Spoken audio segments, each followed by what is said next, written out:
Quedó demostrado en los 4 videos anteriores que el freno a nuestro crecimiento es producto de los abusos que nos hacen los políticos imponiéndonos exageradas e injustificadas restricciones y prohibiciones a nuestra libertad.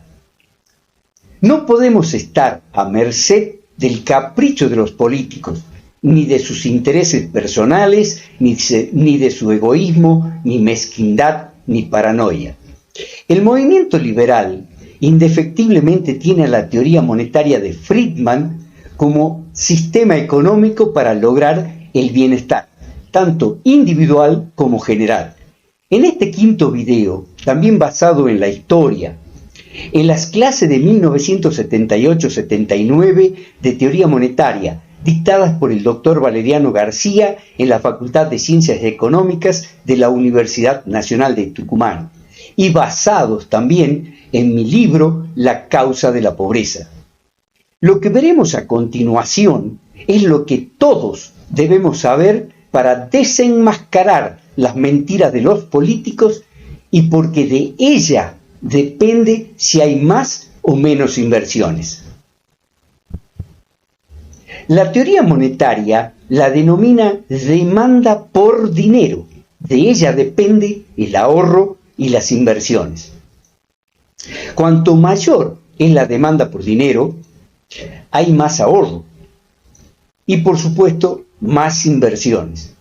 La demanda por dinero depende de la emisión monetaria que hacen los políticos. La secuencia sería: cuanto más emisión de moneda hace el gobierno, menor es la demanda por dinero y, por ende, menores son las inversiones.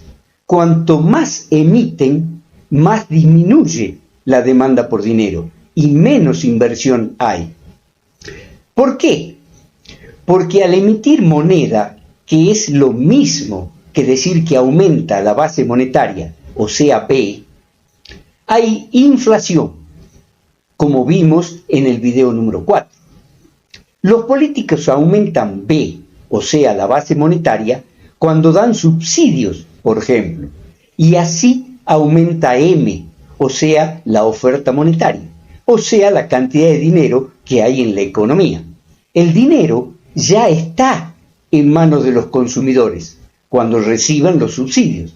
Ya compran más, pero la cantidad de productos en la economía es la misma, porque para aumentar la producción de bienes lleva su tiempo. Al vender más, como consecuencia de esos subsidios que da el gobierno, las empresas reducirían su stock y no podrían reponerlo. Entonces, para cubrirse, aumentan los precios, o sea, P. Y si el gobierno no les permite aumentar sus precios, fraccionarán sus ventas para no descapitalizarse, lo que provoca desabastecimiento.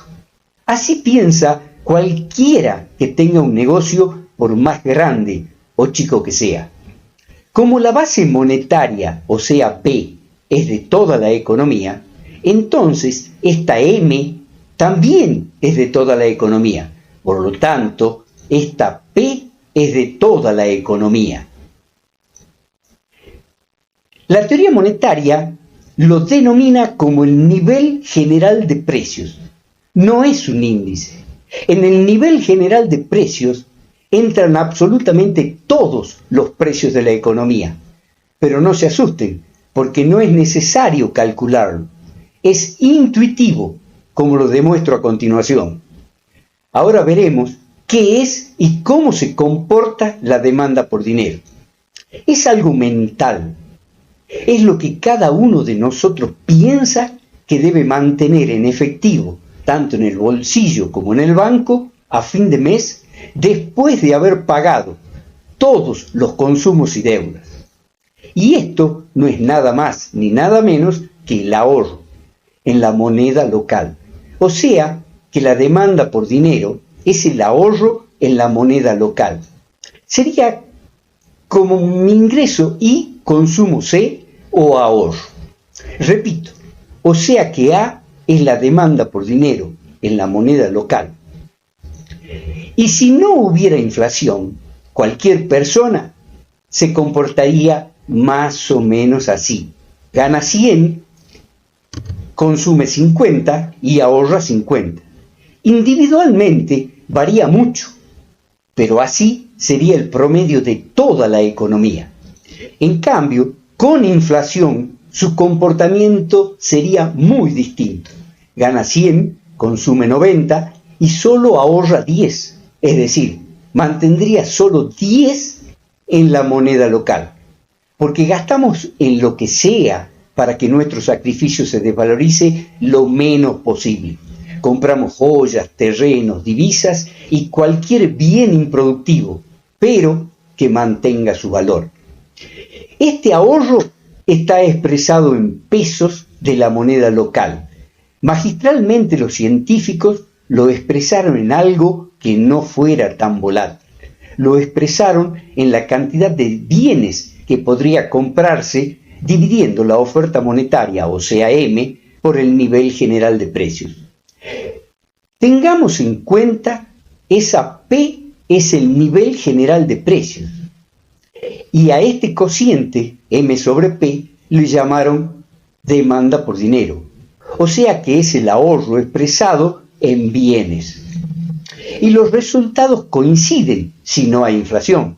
50 igual a 50, ahorro 50 y la demanda por dinero es 50. Estos conceptos son intuitivos. Solo tienen que fijarse cómo cada uno de nosotros reaccionaría si no hay inflación. Pero, por ejemplo, si el gobierno hace una sola emisión y no hace más, supongamos que con una emisión duplica la base monetaria, o sea M, nos comportaríamos como dice este segundo 50.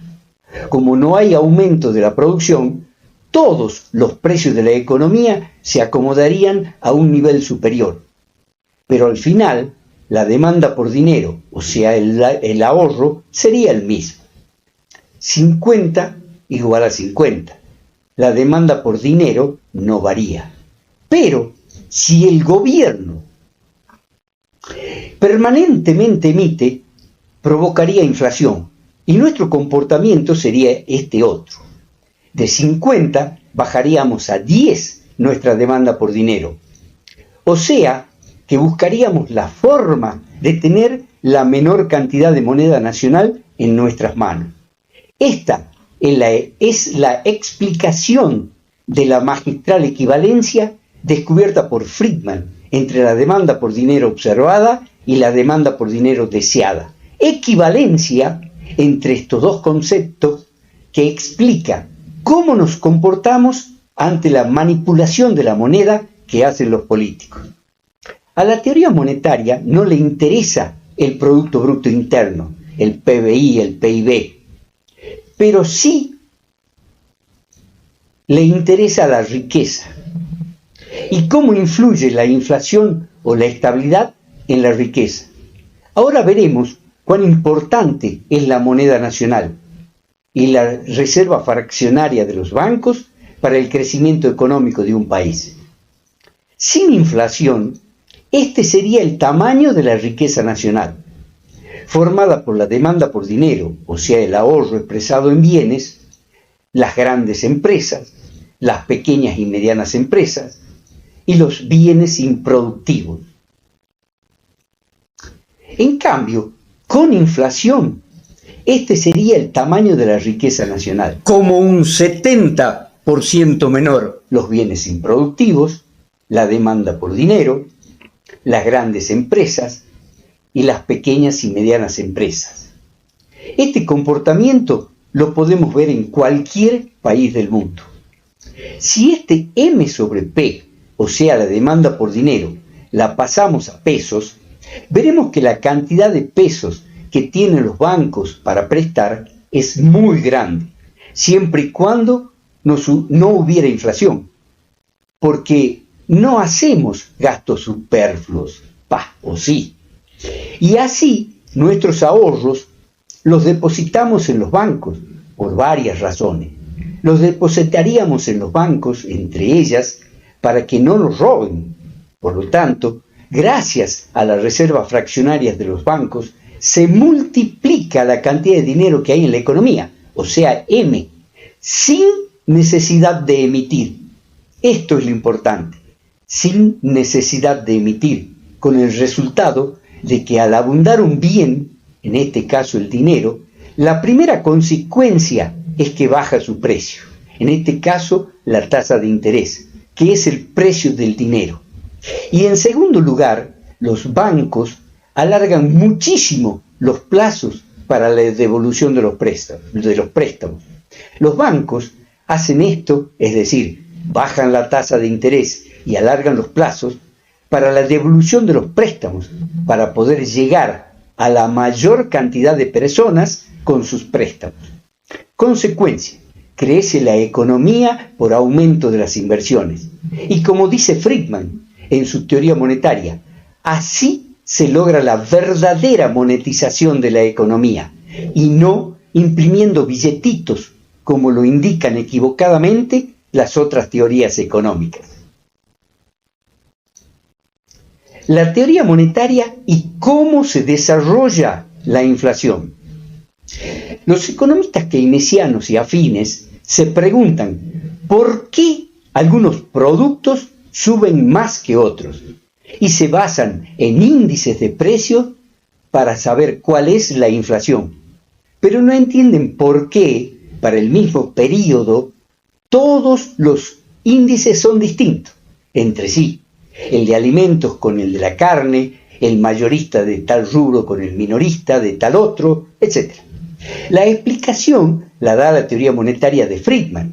Dice que la inflación se desarrolla gracias a la estructura de precios relativos. Por ejemplo, si fabrico sillas y por mes fabrico 1000 y de acuerdo a mis costos y a la oferta y demanda de sillas puedo venderlas a $1, voy a recaudar 1000 pesos. Con esto puedo comprar materia prima, repuesto, electricidad, gas, agua, alimentación, salud, educación, vestimentas, vacaciones, ahorro, en estas cantidades. Esta es mi estructura de precios relativo. Ahora veremos cuál es el verdadero valor de la inflación. Voy a suponer, primero, que el gobierno emite por única vez un 20% de la base monetaria. Y segundo, que emite un 5% mensual de la base monetaria. Los keynesianos dicen que la inflación, por ejemplo, de los productos mayoristas es de un tanto por ciento. Este porcentaje es solo el índice de precios de los productos mayoristas. El porcentaje de la inflación es de absolutamente toda la economía, como lo vimos recién. Y estos son los verdaderos valores de la inflación. Un 20% en el primer caso y un 5% mensual en el segundo caso. La diferencia está que en el primer caso no afecta la demanda por dinero, pero en el segundo caso sí afecta la demanda por dinero, como lo vimos recién. En cualquiera de los dos casos, voy a subir mi precio para tratar de mantener la cantidad de unidades que consumo. Si no puedo, voy prescindiendo o reduciendo primero del ahorro, vacaciones, vestimenta, educación, etc.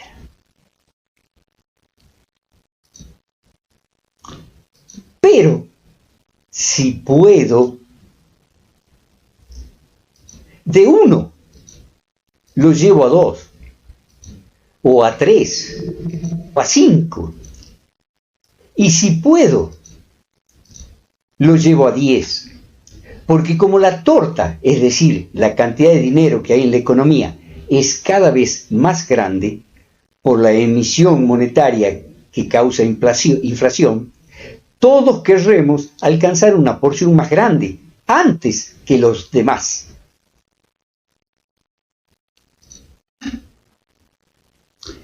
¿Y saben por qué? Porque al haber libertad y como la estructura de precios relativos es mental, depende de las expectativas de cada persona. Por esto es que es tan valiosa nuestra libertad y que a los políticos les aterra. Por eso es que nos la quieren quitar, arrebatar, reducir o eliminar. No se lo tenemos que permitir. La teoría monetaria demuestra que la inflación es algo mental de cada individuo, producto de una combinación entre la libertad y nuestro instinto de conservación. Cuando hay inflación, todos los periodistas, políticos y economistas keynesianos dicen que es porque los mercados están preocupados. La gente es la que está preocupada. No disfracemos las cosas. Esto es lo que la teoría monetaria señala como la estructura de precios relativos, que la tenemos en la mente cada uno de nosotros. El gobierno no puede corregir los precios relativos, porque es algo mental de cada ser humano. Los únicos precios relativos que puede corregir el gobierno son las tarifas de las empresas del Estado, según la estructura mental de los funcionarios de turno. Los keynesianos dicen que si el gobierno corrige las tarifas de los productos y servicios que el gobierno controla, aumenta la inflación. Error. La inflación solo es consecuencia de la emisión monetaria. Y si el gobierno emite dinero, lo intuye toda la gente, pero solo aquellos que no son controlados suben sus precios muy por encima del porcentaje de emisión, como lo vimos recién en el ejemplo. Cuando el gobierno aumenta las tarifas y los precios que controla, los no controlados hace rato que lo tuvieron en cuenta para calcular sus precios.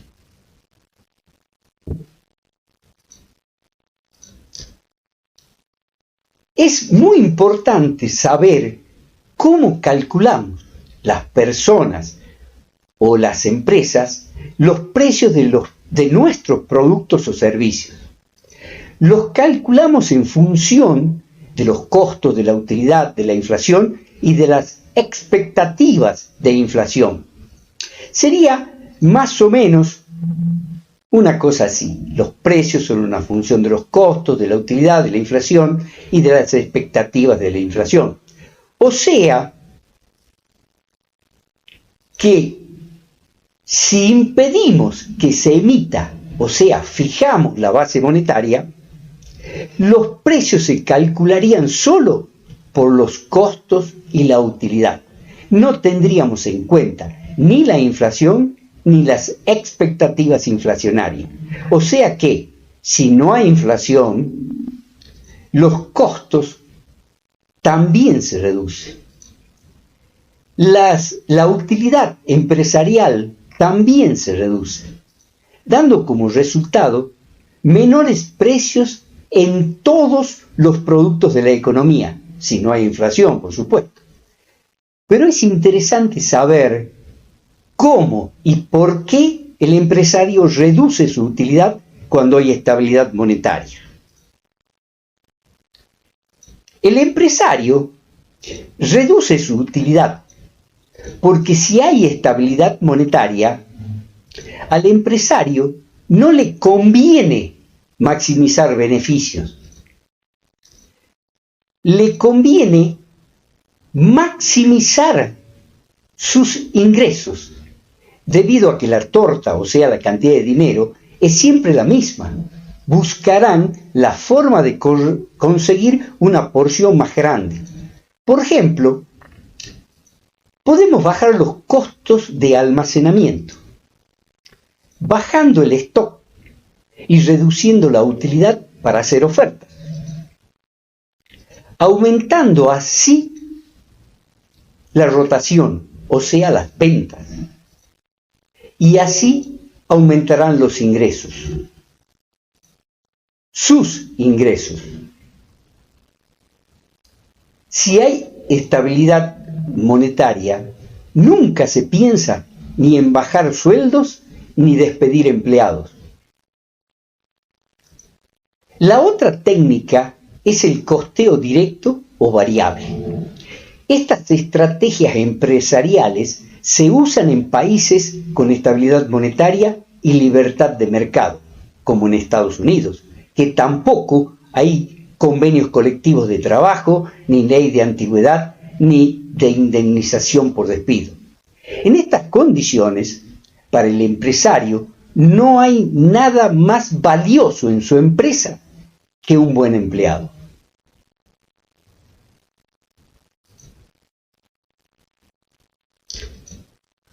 Y si hay competencia, todos los precios se reducen muchísimo más todavía. Siempre debemos tener en cuenta que la estructura de precios relativos es algo mental e individual. Toda actividad que alguien quiera que haga el Estado debe analizarse bajo la óptica del perjuicio económico y social que causaría al financiarla con impuestos y emisión monetaria, que genera inflación y pobreza. El daño económico de la inflación se refleja en la riqueza individual y nacional. Por eso es muy difícil con inflación generalizar el bienestar. En base a todos estos argumentos, en la década de 1990 se le impuso al Banco Central la obligatoriedad de publicar mensualmente los balances a fin de que la población supiera del comportamiento estable que tiene M, o sea, la oferta monetaria, o sea, la cantidad de dinero que hay en un país.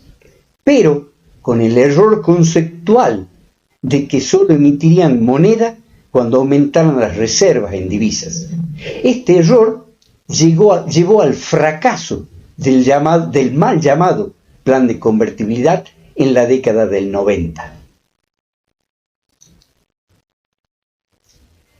El que haya visto estos 5 videos podrá entender la diferencia y cuál es el mejor entre el sistema de producción y distribución de riqueza del capitalismo con los de izquierda. El socialismo no tiene un sistema de distribución propio y el del comunismo es la apropiación, y el sistema de producción de estos se basa en que los medios de producción o son del Estado o son comunitarios, como así también su planificación, que la hacen los gobernantes, por supuesto. En cambio, en el sistema capitalista puro, o sea, el fisiócrata, el sistema de distribución es el precio y el de producción está en manos privadas. Es libre, es decir, sin injerencias del Estado, a diferencia del mercantilismo, que propone una economía mixta con empresas del Estado y fuerte intervención de los gobiernos en la economía, que entorpecen la competencia y el desarrollo propio de los países pobres. Y su sistema de distribución es distorsionado por los subsidios y la emisión monetaria. Son los creadores de la infame redistribución de la riqueza. Quedó demostrado en estos 5 videos que lo mejor para el bienestar es el liberalismo, junto con la teoría monetaria como sistema económico, que tiene sus bases en la libertad. Agradecimientos especiales para Dios, Valeria Luz, Nico Pequinakis, Amanda Raquel Fonseca, Matías Daniel Buxek, Partido Liberal Salta, Fabricio Sajama, Mauro Mancilla, y para Javier Milei, que hicieron posible de una u otra forma estos videos.